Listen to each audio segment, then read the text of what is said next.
भाई साहब, वसई पूर्व में अज्ञात युवक की निर्मम हत्या के मामले में क्राइम ब्रांच कक्ष 2 ने बड़ी कामयाबी हासिल की है। घटना के महज 24 घंटे के भीतर मृतक की पहचान कर आरोपी को गिरफ्तार कर लिया गया। मृतक की पहचान टाटा किरसुन हेम्ब्रम के रूप में हुई, जिसकी धारदार हथियार से हत्या की गई थी।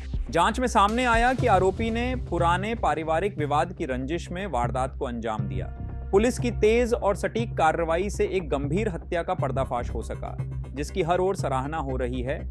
गुन्हे शाखा युनिट 2 वसई यांनी 2 अतिशय क्लिष्ट मर्डर ओपन केलेले आहेत।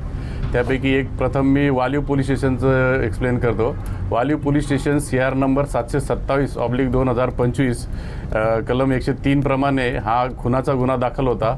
सदर गुन्ह्यामध्ये आरोपी आणि मयत या दोघांबद्दलही काही पोलिसांना माहिती नव्हती।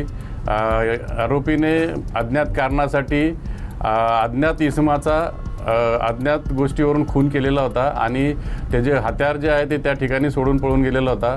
पोलिसांकडे काही क्ल्यू नव्हता, परंतु पोलिसांनी अतिशय मेहनत घेऊन प्रथम मयताचा शोध घेतला। मयताला शोधून काढल्यानंतर हा खून कोणी केला याबाबत गुप्त बातमीदार, त्याचप्रमाणे परिसरातील CCTV फुटेज याचा तपास करून आरोपीला निष्पन्न केला। आरोपीला निष्पन्न केल्यानंतर आरोपीचं नाव कुष्णू हेम्ब्रम हा राहणारा चिंचपाडा वसई या ठिकाणचा असून तो मूळ गाव त्याचं झारखंडचा आहे, रांचीचा। त्याचे वडील, आरोपीचे आणि मयताचे वडील यांचे 2 वर्षापूर्वी अज्ञात कारणावरून वाद झालेले होते। त्या कारणावरून आरोपीच्या वडिलाला मयताचा वडील गावाकडे पण धमकी देत होता की तुझ्या मुलाला मारून टाकू, तुला मारून टाकू। हे गोष्ट आरोपीच्या वडिलांनी आरोपीला सांगितलेली होती, कुष्णू हेम्ब्रमला।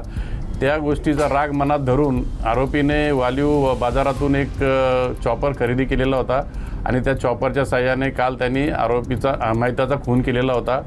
आमच्या टीमने सापळा रचून आरोपीला ताब्यात घेतलेला आहे आणि वालीव पोलिसांच्या ताब्यात दिलेला आहे। अपनी राय हमें कमेंट में जरूर बताइए और हर लेटेस्ट खबर के लिए बने रहें thejurnalist.in के साथ।